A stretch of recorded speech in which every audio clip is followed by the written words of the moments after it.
Hematu. Yeah, yeah.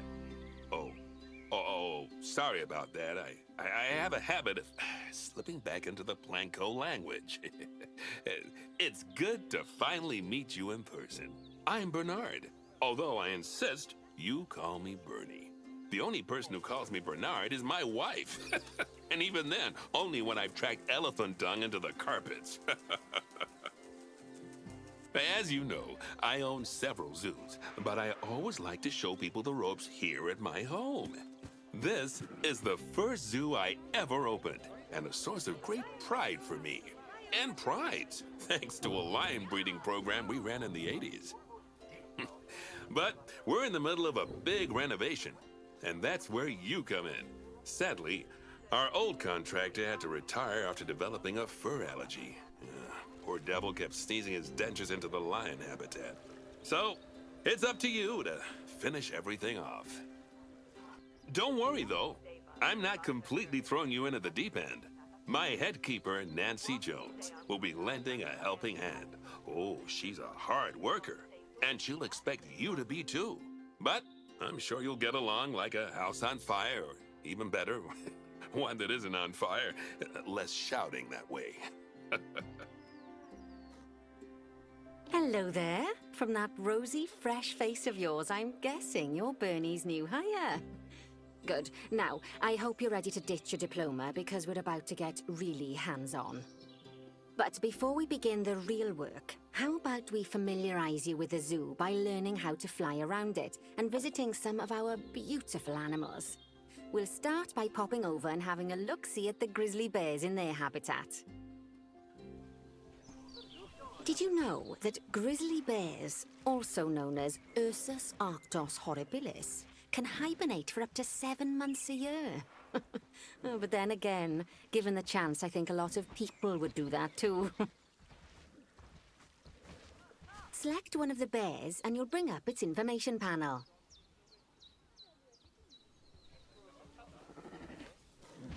This is where you can find out all kinds of information about your animal. The most important thing being its overall welfare. You'll learn more about animal welfare today as we go through your objectives. But for now, let's enjoy this magnificent animal. Why don't you select the camera at the bottom of its information panel? See now, this is a fantastic way to get a close look at your animals. You can also get this view of an animal by simply double-clicking on it. Okay, when you're ready, let's pop over to the other side of the zoo and take a look at the lions. I've marked their location for you to find.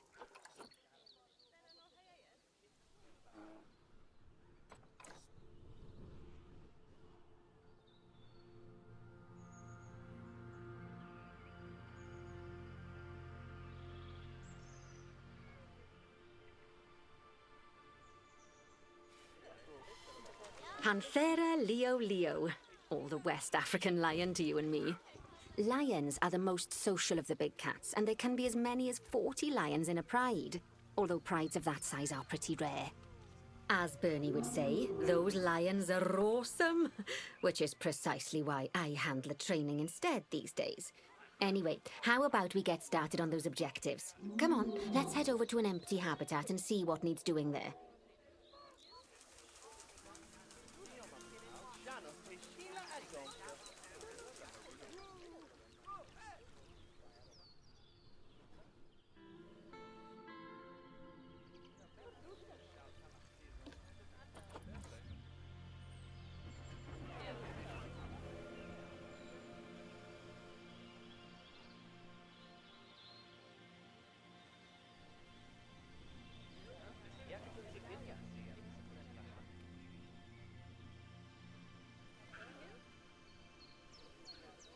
As you can see, it's a lovely space for animals, but it's missing a certain something. Well, 2 somethings. Warthogs. So I'd like you to adopt a pair of them. To adopt animals, we need to open the animal market, which is in the animal trading section. There we are, a pair of perfectly splendid warthogs for our zoo. Just click on them and select Adopt from the side menu. Normally the animal exchange would be full of animals, but I've emptied out the market while you learn how it works. The last thing I need is you accidentally ordering a dozen elephants. When you adopt an animal, it's automatically placed in the trade centre, where they're held until you're ready to move them into their habitat, which, as it happens, you are. So how about you move them into their new home? When you ask for an animal to be moved into a habitat, your caretakers will go to the trade centre, collect your animal, and deliver them to your selected habitat. I've marked the trade centre's location, so let's go and watch the caretakers in action.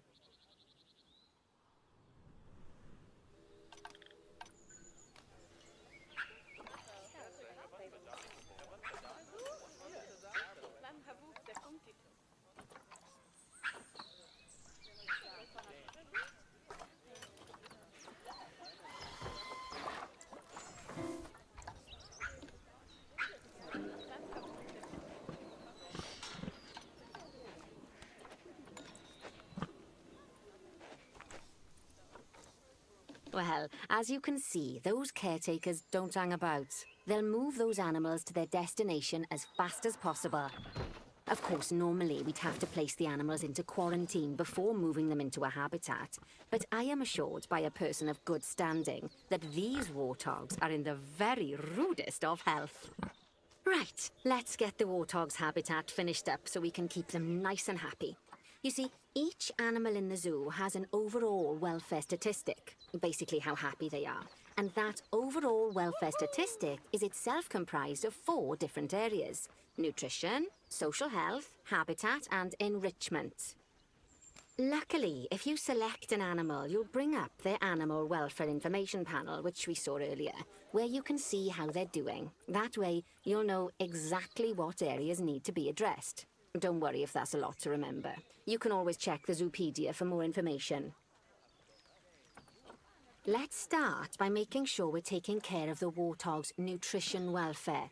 To do this, we'll need to place a food station and a drinking station. Now, each animal requires a different type of feeding station. And for the warthogs, it's a small feeding trough. So let's add one of those and a water bowl. Animals also require stimulation to keep them happy. Let's add a lovely mud bath for the warthogs to roll around in. That bath will count towards their enrichment welfare, specifically their toy enrichment welfare. Oh, nice work. You've got a knack for this, I see. Now, our contractor had to leave in a hurry, so this place is in a fair old state. Unfinished thingamajigs and whatsits all over the shop. But the first thing we need to finish is the ostrich habitat. It's over near the hippos.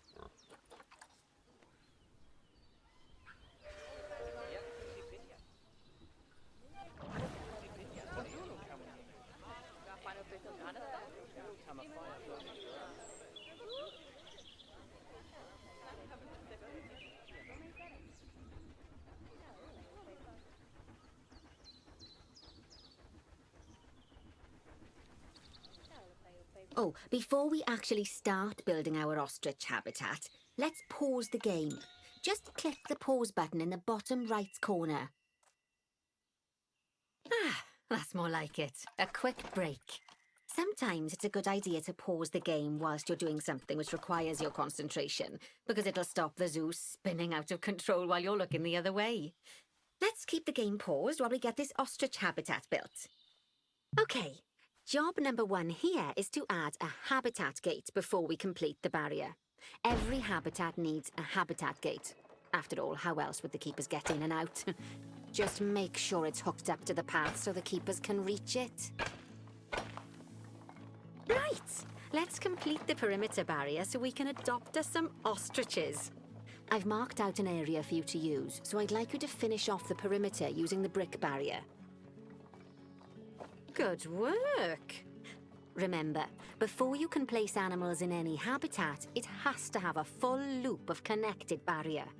Now, you've probably noticed that guests can't actually see into this habitat at the moment. At least not without a stepladder. But seeing as they're banned, I'd like you to select a piece of barrier and swap out the brick for a glass barrier, so the guests can see in.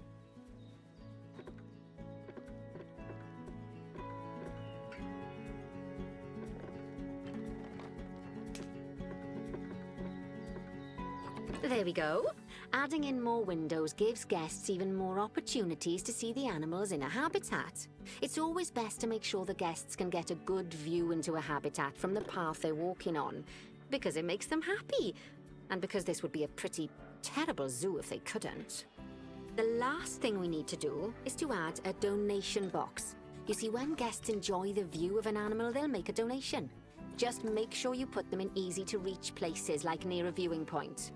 Donation boxes are one of the main sources of income for the zoo, so make sure you remember them. Now, before we adopt our ostriches, you should click the play button. After all, if the game's paused, then so are our caretakers, which will make it a bit tricky for them to deliver the ostriches, eh? By the way, as well as pausing the game, you can speed the game up by clicking on the fast forward button. It'll run everything at 2 times and 5 times faster. It can be useful, especially if you're waiting for money to accumulate or for animals to be delivered to your habitat. Personally, I use it when I'm waiting for a brew to finish. All right, you've finished the habitat, so it's high time we adopted those ostriches, don't you think? Let's get 4 of them in here.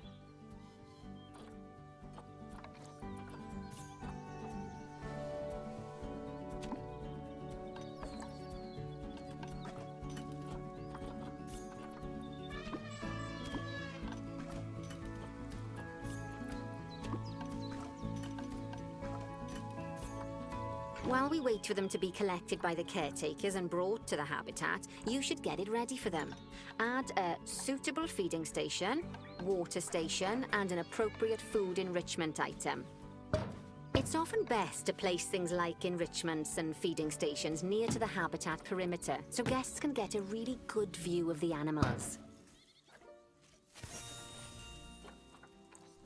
Oh, good to see the ostriches have somewhere they can really stretch their legs.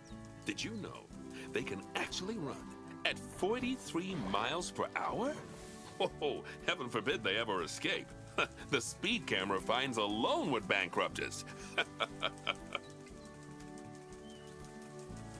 Well, Bernie certainly seems impressed. Did you do his speed camera joke? Every time we get an ostrich. So, now we've made the ostriches' lives a bit better, let's do the same for the keepers, shall we? To make it easier for the keepers to feed the ostriches and hippos, we should build a new keeper hut. Keeper huts are where the keepers prepare the food for animals, so they should be placed near to the habitats to make sure the keepers don't waste their time walking when they should be looking after the animals. You'll need to rotate the keeper hut to get it to connect up to the path. This keeper hut only has space for 1 keeper, but the larger keeper hut can allow multiple keepers to prepare food at the same time. Oh, but bear in mind that keeper huts and other staff facilities shouldn't be placed near to areas where there are lots of guests. Guests don't like seeing facility buildings, and it can affect their happiness. Negatively. In case that wasn't clear. Something that all facilities, shops, and a whole host of other objects need is power. And that obviously includes your newly built keeper hut. So let's place a transformer next to it, shall we? Now, the reason everything has gone blue is because you're using the power heat map. This map allows you to see what is and what isn't powered in your zoo. So, once you've placed your transformer, you can click in the bottom left to turn the heat map off. Lovely work. Now the keepers can start using the hut to prepare food, and thanks to where you've put it, they won't need to walk very far to deliver it to the ostriches and hippos. Let's get on to your next objective then. Bengal tigers. We want to adopt some, but I'm afraid there's nothing ready for them yet. Head on over to the plot of land I've marked out. It's not too far away. Righty, your next job is to build a habitat. From scratch. And concrete and glass, I expect. So, go ahead and build it. Just make sure that the habitat includes that big hole we've dug. Oh, and don't forget to add a habitat gate to the barrier. Oh, and make sure the guests will be able to see the tigers.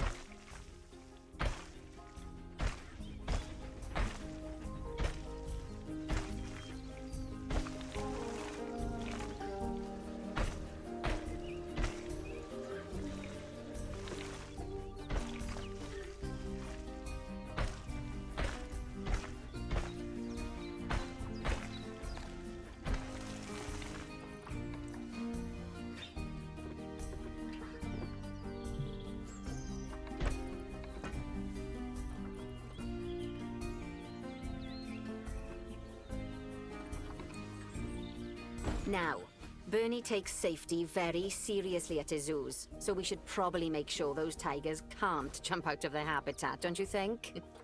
The way we'll do it is by changing the height of the habitat's barrier. Okay then, you should start by double-clicking the habitat barrier, which will take you into barrier editing mode. Great. Now highlight the entire perimeter of the habitat. You can do that by clicking and dragging the barrier selection tool. Now you've got all of the perimeter selected, you can increase the height of it by clicking and dragging the barrier height tool upwards. You'll want to make sure it reaches a height of at least 3.7 meters. Now that the habitat is in place, don't forget to put down a donation box near to your viewing areas. We need every dollar we can get. Especially as these tigers aren't exactly eating instant noodles for lunch. Okay, that's the habitat boundary complete, the habitat gate in place, and most importantly, the tigers won't be able to jump out of it anymore. I think it's time we adopted those tigers.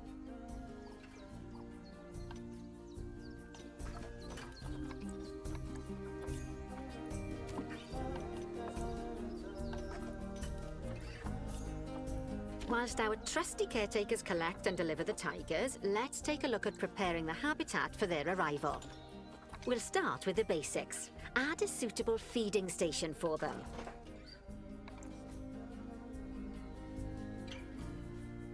This time, instead of adding a water bowl, let's try something different. Some animals need a pool in their habitat so they can go for a swim, but they can also use it to drink from.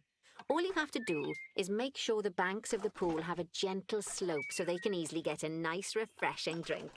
There's already a pool excavated, but you still need to fill it with water. You should do that by going into Terrain and selecting the water tool. Yes, that'll do nicely. Of course, just like the warthogs and ostriches, these tigers will also need some enrichment. Why don't you add some suitable toy and food enrichment items into their habitat?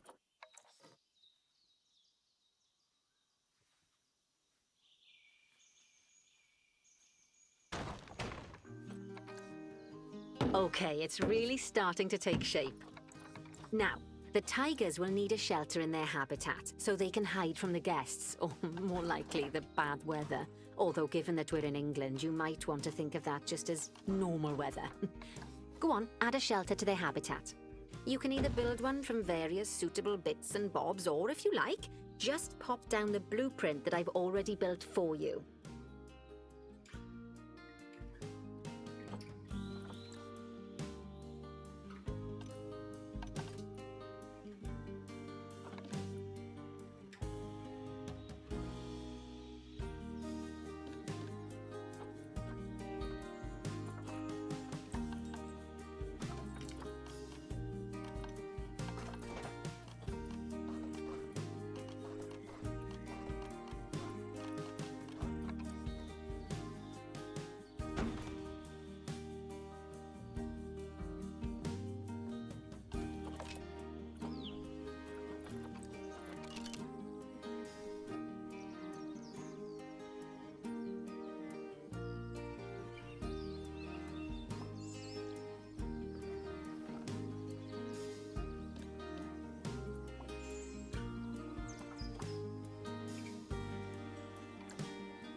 Oh, poor Dabs.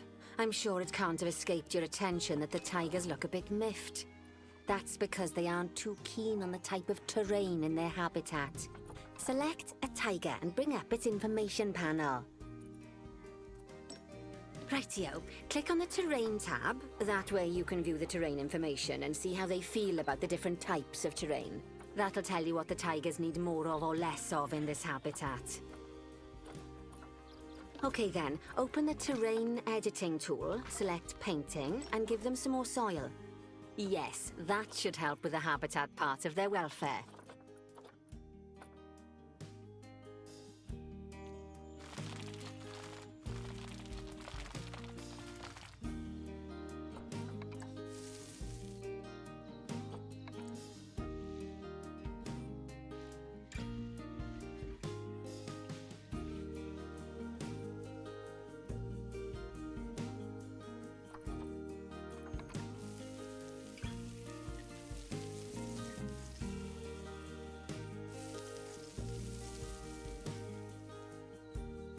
Right then. All animals need plants and trees from their own biome or continent. You know, deserts, savannas, Eurasia, Europe, that sort of thing. It looks like these tigers need a few more plants in their habitat. To get a perfect fit, use plants from the rainforest and temperate biomes that are native to Asia. Although if you have to, you can get away with using just one or the other. The tigers will also want a certain amount of their habitat to be covered by those plants. To find out which plants to use and how many, select a tiger and go to the Environment tab. Now, as you can see, some of the plants currently in the habitat aren't quite right for the tiger, like the wattle bushes. You can remove them if you want. You can find all of the plants you need in the nature section, and you can use the filters to only show the types of plants you want to see. In this case, that's plants from the rainforest or temperate biomes.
They say that good fences make good neighbors.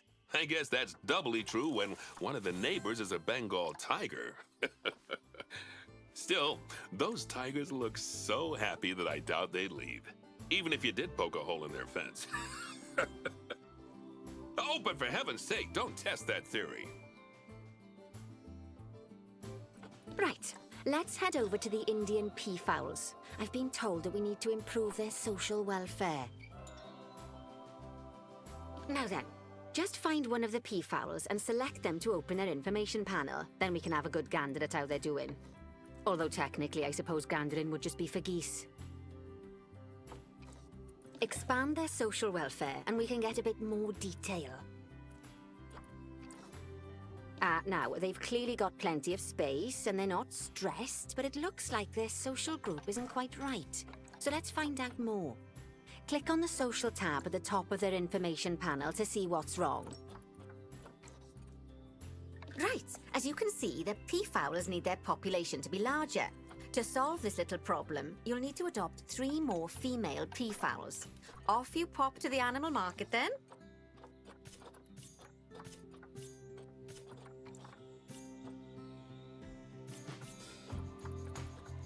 Good work on those peafowls. I expect they'll be delivered soon. But sadly, it sounds like our snow leopard is a bit grumpy. Let's head over there and see what's wrong with her. Just like people, animals can suffer from stress if things aren't quite right. You know, like when you see someone put in the milk before the tea bag. In the case of these snow leopards, they're a bit stressed by their lack of privacy. You can lower their stress levels by swapping out the normal glass barrier by their cave for one-way glass. It's not a cheap option, but I think they're worth the expense, don't you? This will give the snow leopard somewhere to go when they want to get away from the prying eyes of the guests.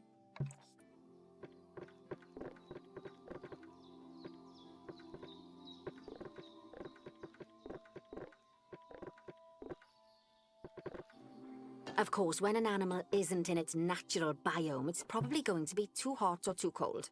Unsurprisingly for the snow leopards, it's too hot. Even with the terrible British weather, you should help cool it down by adding some coolers to their habitat. But let's start by opening up the temperature heat map and having a look-see at the temperature in the leopard's habitat.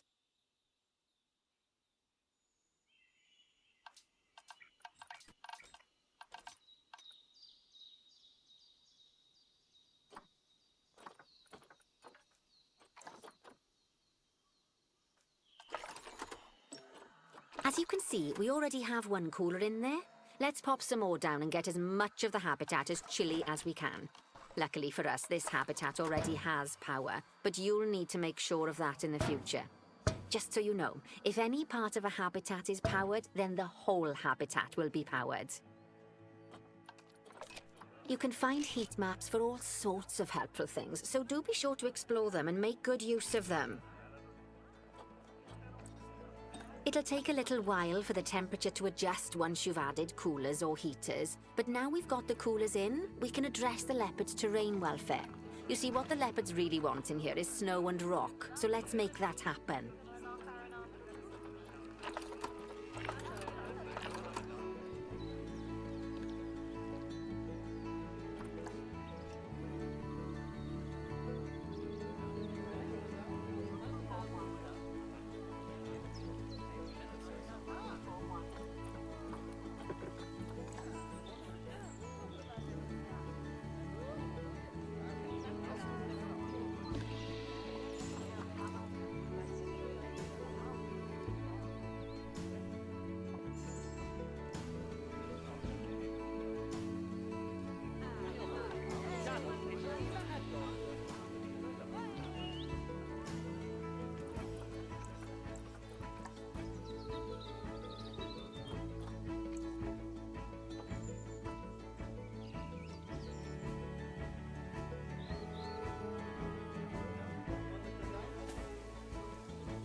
Now then, all of that should give you a pretty good understanding of how to make animals happy.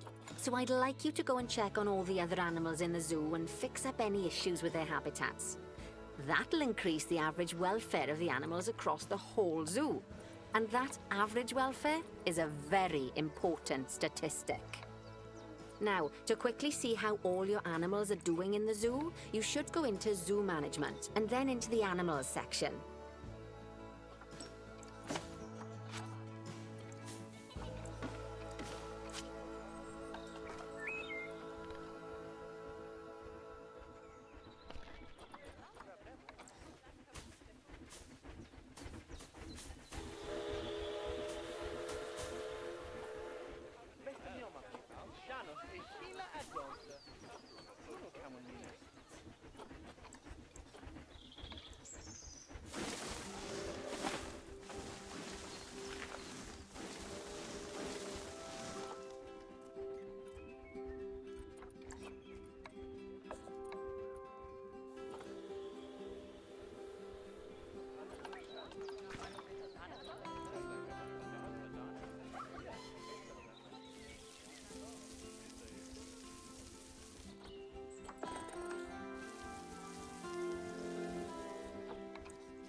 Not bad at all. I think it's fair to say that you've passed the first part of your training with flying colours.